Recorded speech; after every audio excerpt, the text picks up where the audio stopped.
Welcome to Hiraeth, a home for the left in Wales.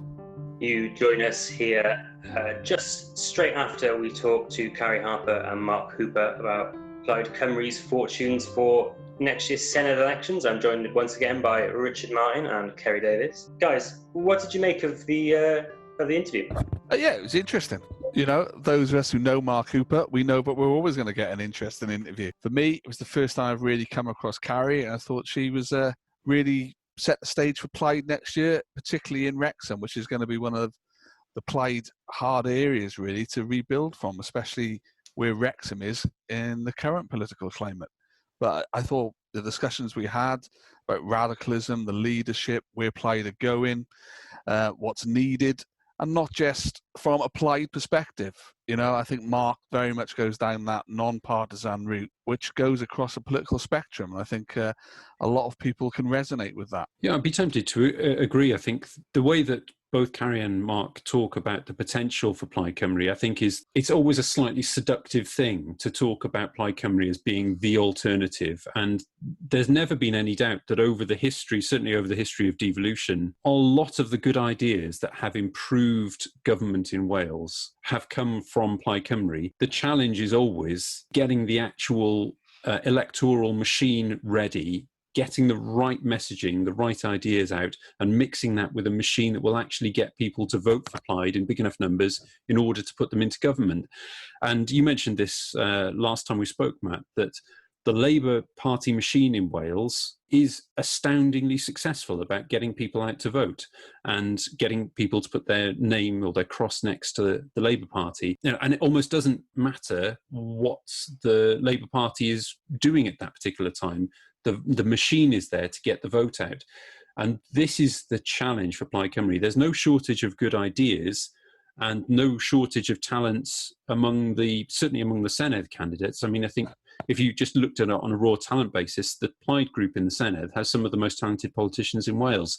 But it's that kind of in the community, on the ground, getting the vote out challenge to get the Plaid message out there that makes all the difference. I think ultimately the challenge for Plaid Cymru is that, yes, they've got great talent, many good ideas there, but can they actually get the voters out?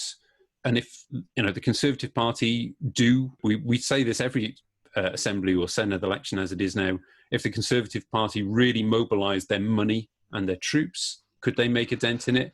The Labour Party has an amazing machine. It looks like the Lib Dems are not going to be a serious force. It looks, you know, the Greens, obviously some amazing candidates for the Greens, but you know, as the party in Wales is not, particularly well equipped with boots on the ground and party infrastructure. So can Plaid capitalise on that, or is it going to be another one of those kind of almost also ran situations next year? In the overarching question we had really going into this was, if Plaid are going to win, this is the time, isn't it? Labour, you know, in the last election weren't doing very well. Tories up in the air, you know, huge opportunity for them to say, look at the mess in Westminster, we're the only way to get you out. So if they don't make a big step forward now, what more can they possibly do? And I think Mark and Carrie both wanted them to run a sort of Sinn Féin-esque, even more radical than Sinn Féin-esque style campaign.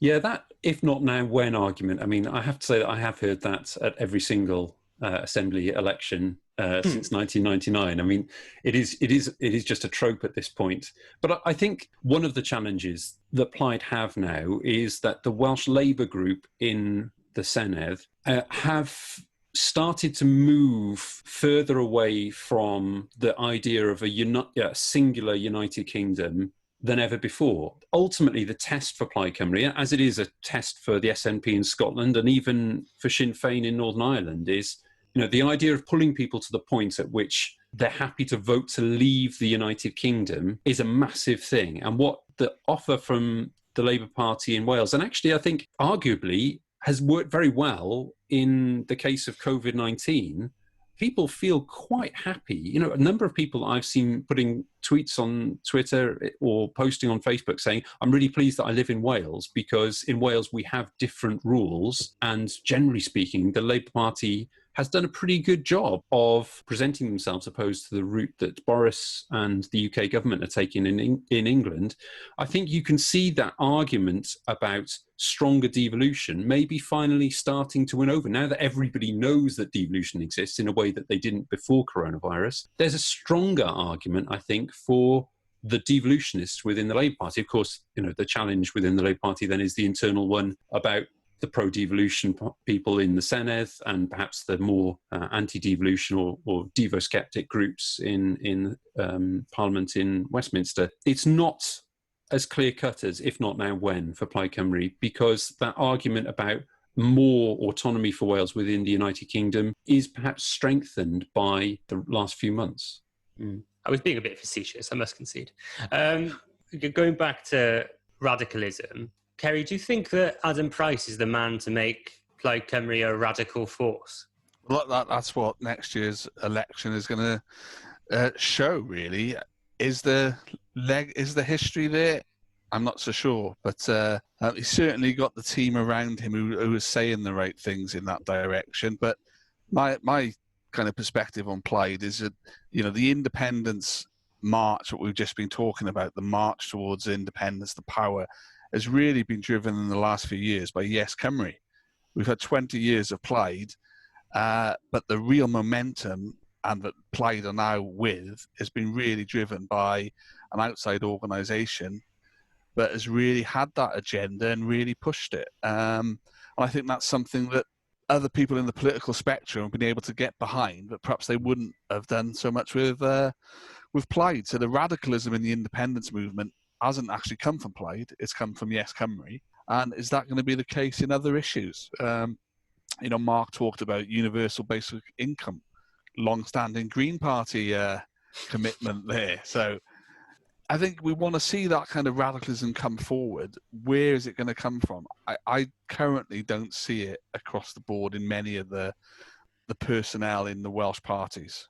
But is that because the political setup we have means that kind of radicalism isn't available to come to the fore so readily? From the noises we hear, they talk about quite radical changes, like changing the whole council tax system and stuff like that. Do you think it will be a case of sort of tinkering around the edges, or do you think there really is that appetite within Plaid to see this huge change? There's never been a shortage of ideas in Plaid Cymru. Because the whole point of the party is to change Wales so that it's strong enough to be able to stand on its own 2 feet. So, of course, they're going to come up with really good ideas. That the challenge is always, how do you then make that into an electorally successful formula? If I can wear the hat of somebody who is perhaps glass half empty. The problem for Plaid Cymru, and I think it is a residual problem, it touches on what you asked Carrie about the cultural dynamic of Plaid Cymru.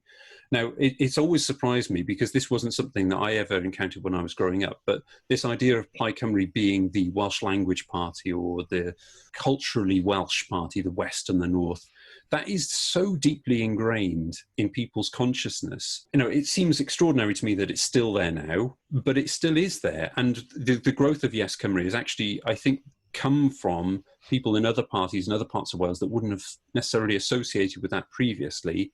And it has allowed the independence movement to blossom to a degree, but it hasn't benefited Plaid Cymru because that ingrained attitude that is still there. I think as a result of that, the natural effect of that is why when you look at the map of Wales, think about the cold hard politics of winning a constituency seat, you look at where Plaid Cymru can win. Yes, they can retain all of their current seats that they have as constituencies. Yes, they can pick up more list seats. If there's more sentiment towards an independent Wales or a stronger Wales, they can pick up list seats. But what constituency seats are they going to pick up? We talk about Llanelli again. Where else is Plaid Cymru going to win? Maybe, the outliers that were based on individual characters. You had the Neil McAvoy effect in Cardiff West that run the Coppola Mark Drake effect in Blaenau Gwent. Those individuals are no longer members of Plaid Cymru. So can the party machine maintain those? Now, there are other places, like where I live in Pontypridd, where the party stood as part of the Remain alliance, as was in the European post-European election campaign. So that there are some seats perhaps that were targeted by Plaid in that, like Pontypridd, where they might feel quite rightly that there's enough support there to be able to build, maybe not for this election, but maybe for future elections. Wrecsam is perhaps another really good example where they have a great local set of personalities. But I think it would take something transformational for them to actually be able to compete and possibly win a few more constituencies. It's really, really difficult to do that. The upside of that, where I get to be the glass half full guy, is to say, if you think that's genuinely the case, there should be nothing stopping you putting those kind of really brave, bold ideas out there, because it's not like you have many finely balanced constituencies where you can't be too much of this or too much of that. Go big or go home to the northwest of Wales, basically. Yeah, it's interesting, isn't it? Because none of the majorities in the Senedd are actually theoretically insurmountable, especially, not that it's the same, but if you look at what the SNP did to Labour in 2015, it didn't happen overnight, it happened over years, but what did in effect happen one night was that 40-odd, between 10 and 20,000 majority seats were knocked out like that. So it's not impossible. Personally, it's not necessarily desirable, but it's not impossible. Do you think there's a reason that Plaid haven't been able to do an SNP? Do you think it is a timidity? Do you think it is the language? Do you think it is just the fact the SNP had an independence referendum campaign that they were fighting for years and so much publicity? This is a bit of a cliche thing to say, but let's remember that Plaid did an SNP before the SNP did an SNP back in 1999. It was that trajectory. It was the fact that the SNP managed to get that independence referendum in 2014 that then was the springboard for everything that followed. And they only managed to do that because they managed to get a minority government with the support of the Scottish Green Party. Wales is very different. The Labour Party has done a far better job. This is stuff everybody knows. The Labour Party has done a far better job and continues to do a far better job in negotiating the constitutional waters of the UK, electorally speaking. Now, whether you agree or not that they've done the right thing from a political or from an intention point of view, the fact that they've done deals with a whole raft of different Conservative-led governments in Westminster is not to everyone's taste, which is perfectly reasonable. But in terms of being electorally successful, they've managed to negotiate these waters much more successfully. And you can't take away Plaid's failure to win from the fact that Labour have continued to do a very good job in Wales. And that was not the case in Scotland. Labour did a terrible job in Scotland. And so the opportunity was there. There was more oxygen for the SNP to take and thrive on. I think Mark's analysis of the old rules are probably out the window at this point. I think it's probably the right one. We're not going to see in the election manifesto of any party someone advocating foreign direct investment into Wales to bring in another car manufacturer to make cars in Bridgend or St Athan or whatever. That's not going to happen. So what are people going to be thinking about? And maybe it is time. Maybe it is time for those big ideas to really take centre stage. They don't necessarily have to come from Plaid Cymru. You can get people from a number of the different parties in Wales. The Green Party share a lot of the same kind of ideas as parts of the Labour Party. The Labour Party shared many of the same ideas as parts of Plaid Cymru. It's the question about who ultimately sets the agenda. And I think bringing back to what you started that interview with Carrie and Mark about leadership, are the leaders of the Labour Party, Plaid Cymru and the Greens in Wales, are they in a position where they're going to really stand out and say, there's a big risk. We think that these are really difficult times. They need solutions like which we've never seen before. Are they going to be that bold? They may not be. We'll wait and see. But I think there's definitely, that's the opportunity. If you think realistically, doing things as they've always done is not going to necessarily change the game for Plaid Cymru. What's there to hold them back? So Kerry, I know last week you asked me a lot about Mark Drakeford. So on the question of leadership, do you think that there is an opportunity for Adam Price here to be that, I'm loath to say it, the Mab Darogan style figurehead person who is able to grasp the nettle? Or do you think there is an inbuilt timidity? Maybe Mark Drakeford will be the one to grasp hold of the status quo altering policies? I don't think there's a timidity with Adam, that's for sure. But okay, there's certainly an opportunity for that, isn't there? Plaid's high point in electoral kind of success in Wales was in the original 1999 election. And I don't think their vote share or number of votes has ever met that, even with the seen as a successful European campaign in, was it 2018? 2019. 2019. It was that was only a year ago. Yeah. It's a year is a long time. You know, they weren't even at that kind of level from 99. So getting back above that kind of record high point is a starter, I think, for Plaid. Building on that, that's where I think they want to be looking at the seats. Rich mentioned about where these gains are going to come from. Llanelli has to be, you know, they've held that. Am I right in saying they've had that in the past? Helen Mary herself has held that in the past. Exactly, and so you're looking at that. Holding on to the Rhondda to carry on building on that. Blaenau Gwent has its variety of own issues, so what happens there? But I'm not sure who's in Caerphilly, because it does, a lot of this comes down to Delyth standing. Right. A lot of it comes down to your individual circumstances. One of the things I've read around Labour and SNP in Scotland is what we don't really see that regularly, and what goes below the kind of MSP level and your local authorities, and how the SNP won there. And I'm not sure really where Plaid is in that kind of respect in Wales. I don't think in our big urban areas where they need to win seats, they're really that strong. You know, let's look at Cardiff. We touched on Neil McAvoy and his party. You know, he was Plaid in Cardiff. Where are they now in Cardiff, really? You know, it's a difficult one to see that local authority level building blocks for Plaid to be. Where are they in other parts of Wales outside what you mentioned, Rich, the traditional north and west strength? This has always struck me as the weird thing with Plaid Cymru. In almost any country in the world, or, you know, a country that isn't an independent country, I mean, can you imagine the SNP not having a seat in Edinburgh? You know, can you imagine the Conservatives not having a seat in London? Maybe you can, Matt, I don't know. But the idea that Plaid Cymru, which is the self-styled National Party of Wales, has never held a seat in the capital city of Wales just seems like such an odd situation to me. And, you know, that almost crystallises the whole problem for Plaid Cymru, is that it hasn't made the kind of leap to a truly national party. It's still the core vote, despite everything, despite Leanne Wood, despite the push in Blaenau Gwent and elsewhere, is still the core seats of the West and the Northwest. And, you know, until they can jump that gap, then you just can't see it going anywhere. But having said that, the list seats actually, I think, maybe might be where the opportunities are. You know, there's plenty of people whose ideas about what Wales is and what Wales should be have been changed over the last few years, be it with Brexit, be it with COVID.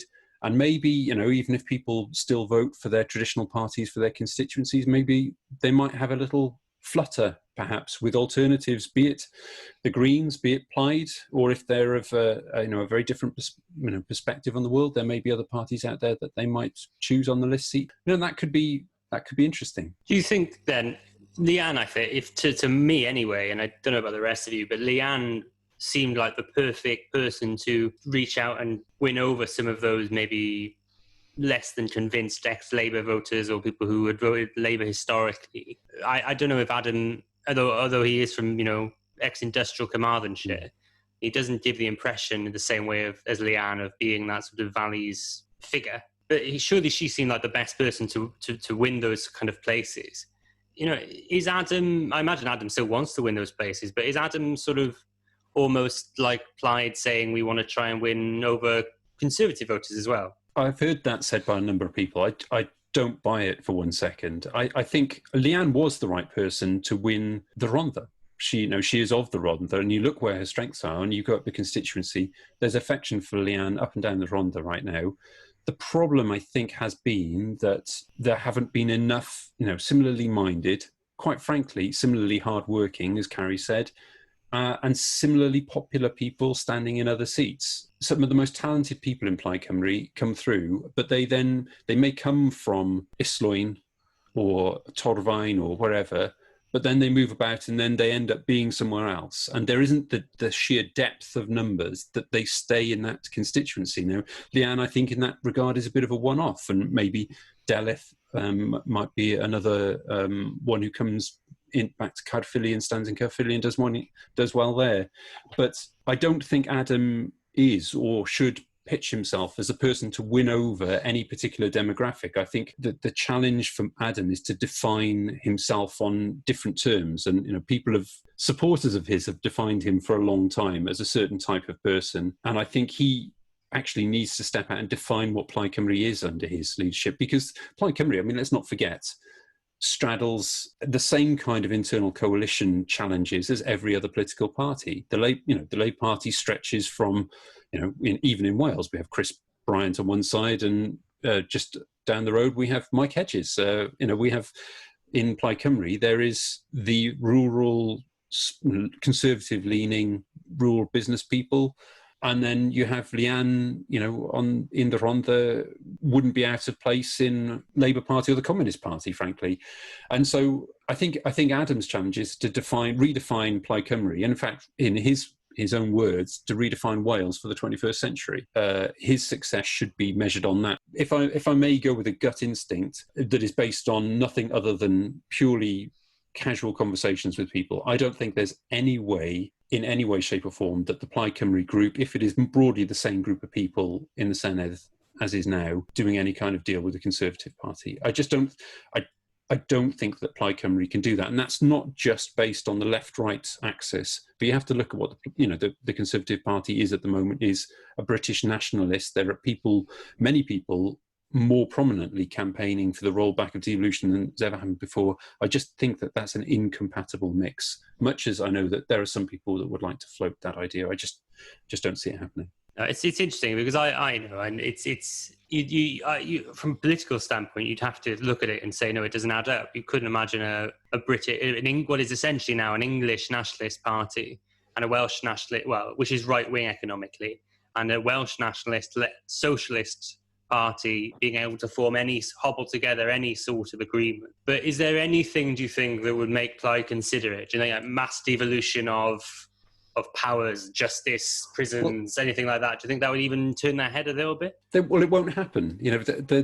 There's just no way that this Conservative government in Westminster will concede those kind of things. And we sadly know, whether you think it's sad or not, that the Welsh Conservative group has absolutely no sway compared to what the UK Conservative Party wants. It just doesn't make any sense. Now, the only situation where you can see it being any kind of agreement would be if, as I think we saw in 2016, say, for example, the electoral dynamics were that the three parties, Plaid, Labour and the Tories, had similar numbers of votes, and the Conservative Party said that they would nominate Adam Price for First Minister. I think that's the only circumstance that you could see it happening. The only thing that unifies the Conservative Party and Plaid Cymru is the desire to beat Labour to the First Ministership.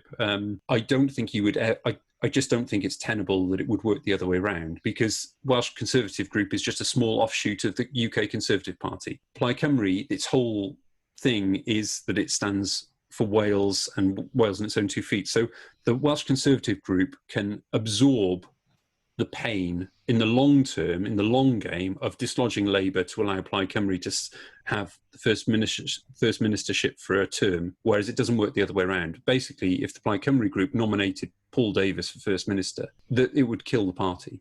It would be a total schism, and it would destroy the party probably for a generation. So I just can't see that happening at all. I don't see it happening, but I think we're so far away that we don't know where the seats are going to go. I think, as Mark said in the pod, polls are so not going to reflect where we're going to be next May, but it's very hard to see. But I just think the nature of our political setup, the way the chips are going to fall, it isn't going to be back in the situation we were for the Rainbow Coalition opportunity. When was that? In the late noughties? Was it 7? That was 07 as well. That was the chance that I can't remember what it was called now, but the other thing that wasn't won Wales. Yeah. The opportunity, the Lib Dems as that kind of make peace aspect, which people could see back then, which eventually didn't happen, is gone now. It's interesting that last week Labour were talking and Plaid didn't feature. It was the Conservatives, and this week the Conservative hasn't really featured. It's Labour, And it's where those natural kind of schisms are, what their focus is in terms of what they're looking at and what they have to address and what they're up against. That's going to be really interesting next year, how it plays out, I think. You know, we looked at the North Wales and Plaid's opportunity in North Wales is going to be around health, which is going to be against Labour. Conservatives in North Wales, again, it's going to be against Labour. It's, you know, those little local intricacies, which perhaps aren't so evident in the day-to-day politics, but are locally really important. I think those are really going to define a lot of what we're talking about. Can I ask a question of you, Matt? So, yeah, this is the last thing I'm going to say about this. Sorry, I'm fascinated by this because I'm much more relaxed about the idea of coalitions between parties. In fact, I think generally speaking, coalitions are pretty healthy things because they encourage people to cross party divisions. But what would you? Well, indeed, absolutely. What would you say would be the likely outcome? Say, of the 60 Senedd seats, say it was Plaid Cymru managed to sneak the biggest number of seats. So they got 23 and the others all got, 19 or whatever it is, whatever the electoral mathematics. Say Plaid Cymru is the biggest group. Do you think the Labour Party would support Plaid Cymru? Because we know what the answer is here, isn't it? Yeah, we know it's no. Yeah, it's no. It's no. So this is what I think is the fascinating. We have this little fascinating dynamic where Plaid Cymru would only get support from the Conservatives to dislodge the Labour Party, but would never support the Conservatives. The Labour Party would only get support from Plaid Cymru, would never get support from the Conservatives, but the Labour Party would never reciprocate that support to Plaid Cymru. Yeah, it's basically electoral rock paper scissors. This is what it feels like. You know, it feels like at some point, and actually, I think it's to the credit of former leaders that they have managed to work coalitions together that at least give stable government. Because unstable government, frankly, would be an invitation for criticism of devolution to come in and basically just screw devolution over. We don't have the same kind of core, fundamental difference that Northern Ireland has. There would be no massive efforts from Westminster. They would just say, "Oh, look, the Welsh, they can't do it. Let's call it back." So I think you look at the One Wales Agreement. It was a very stable government. It worked negotiated, quite well. Of course, by Mark Drakeford and Adam Price. Indeed, absolutely. And even the current administration, which has picked up a few waifs and strays. It's picked up Kirsty. It's picked up David L. And it's been a stable government with some support from Plaid Cymru on budget votes over the last few years. But I almost wonder that a three-way split, which is what the polls currently sort of suggest, would actually be quite a destabilising force. And the question is whether, if the power dynamic shifted, whether a deal could be cut between Plaid Cymru and the Labour Party if the power dynamic was different. I think that would be really dangerous, actually. I think we'd go back to the polls, personally. I think we'd have another election if that happened. If they all ended up on broadly the same amounts of seats, I really struggle to see how Plaid under Adam can have even enough common ground with Labour. Yeah, you might make haste. You may make ground on some of the economics. You may agree on large amounts of the social policy. You may even want more devolution. But I cannot see a price-led with a significant amount of seats in the next Senedd election, after the next Senedd elections, wanting anything less than full fiscal autonomy, basically independence. I just can't see him. I would see that being his red line, and we wouldn't be able to deliver that, obviously. So I just don't see how you come to an agreement, especially if Plaid would be the larger party. I just can't see it happening. I think we'd go back to the election. We'd have another election. Particularly with a Conservative government in Westminster. Because if it was a Labour government in Westminster, there's almost, for the people within the Labour Party concerned about disintegration of the United Kingdom, they would have that safety net of knowing that the Labour Party in Westminster would be there to make sure that strings don't get let out too much. But with a Conservative government that's always just going to be butting up against whatever the Welsh government does, the Labour Party has got nothing to offer, can't offer Plaid Cymru any of those things. Yeah, it just feels like a recipe for electoral disaster, because if Wales goes back to the polls, what would be the argument to stop the same result coming back in again? I find it, I almost think that you've got to be careful what you wish for if you're looking for a three-way split. Well, you never know, do you? You never know. What could happen after a second election? It returns essentially the same amount of people. Maybe they're more pliant to an agreement. Who knows? Who knows? What we got to think, like I said last week, one of the things we got to think about is what are we assuming are going to be the big political issues at next year's election. And as I said, the timing they're all going to be held, I think the Scottish election is going to dominate because it is essentially, I would suggest, going to be a referendum in all but name. That kind of perspective is going to have an impact on the Welsh elections, and that then is the Plaid and Labour position. I think what will be really interesting is the Keir Starmer kind of work on a federal kind of approach. I think Carwyn's one of the leading Welsh players on that. I think that's bound to come back and put a perspective on what Labour see in the UK, but particularly resonating in Wales. And that'll be a big selling point. Now, will that be enough to kind of bring people who've been attracted by Yes Cymru and Plaid for the full independence to go down, well, this is incremental. Do we want to go to that stage first? So it's what the policies are brought to the table really are going to be really interesting. And that side of it, what we discussed in the pod with Mark and Carrie about independence, about Yes Cymru, is that momentum there, and can Labour do something to drag some of that with their federation approach? And quite frankly, is the Constitution even going to be something that we're talking about? Because we'll be in such an economic difficulty. It is a trope to say we don't know what the ground will be. But I also think, going back to what Mike Hedges was talking about when we spoke to Mike on the first podcast, he was basically describing as Mark Drakeford as continuity Carwyn, and Carwyn was continuity Rhodri. I don't think that we should expect the fundamentals to be massively different. The fundamentals of the campaign, the situation will be hugely different, but it would surprise me, perhaps pleasantly so, if the parties went into the Senedd 2021 campaign thinking really big.